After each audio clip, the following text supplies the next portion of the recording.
Kumikilos na ang lokal na pamahalaan ng Baguio City para pigilan ang mga pagbaha sa kasagsagan ng Bagyong Krising.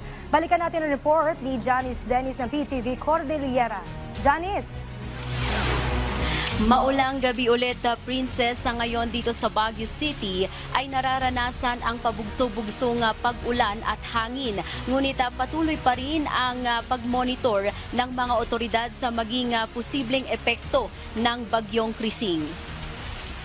Naka-alerto ang mga opisyales ng Lower Rock Quarry sa Baguio City para mapigilan ang pagbaha sa City Camp Lagoon dahil sa inaasahang epekto ng Bagyong Krising. Ayon kay Barangay Captain Silvino Kuminga, patuloy nilang nililinis ang mga basurang bumabara sa lagoon, ngunit agad din umanong may naaanod na basura matapos ang ilang oras. Sana naman po, panatilihin natin na huwag magtapon ng basura sa mga kanal. Kahit may screen man dyan o wala, kasi pag napuno din po yung screen kasi sa kanila, natural po magbaba. Nagdudulot kasi ng matinding pagbaha sa mga kabahayan sa lungsod kapag nabarahan ng mga basura ang bukana ng tunnel kung saan umaagos ang tubig ulan mula sa sentro ng lungsod.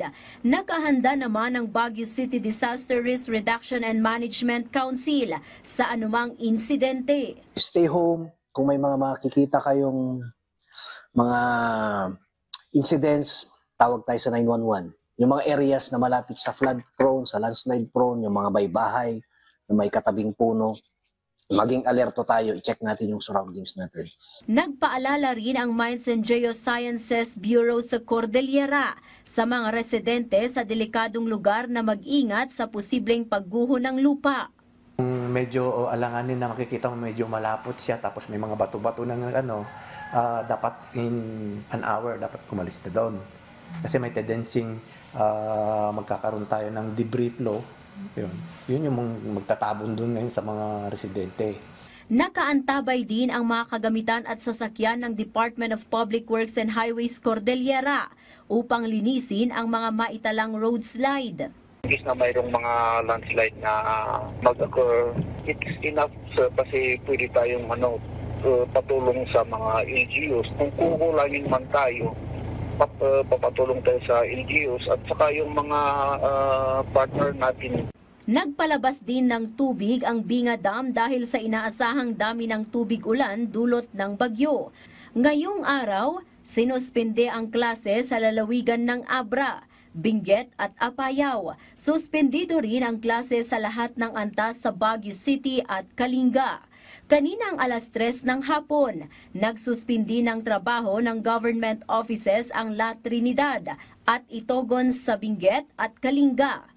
Isinara naman ng NIA Kalinga Irrigation Management Office ang intake gates ng Upper Chico River Irrigation System. Sa Ilocos Region, muling pinaalalahanan ng Office of Civil Defense ang mga individual na nasa mababa at delikadong lugar mula sa pagguho at pagbaha. Sinuspende rin ang trabaho at klase ngayong araw sa lahat ng antas sa pampubliko at pribadong paaralan sa lalawigan ng Ilocos Norte at Ilocos Sur na nasa Signal Number 2. Nagpaalala ngayon ng mga otoridad na maging alerto ang mga publiko at agad na magsagawa ng preemptive evacuation kung kinakailangan.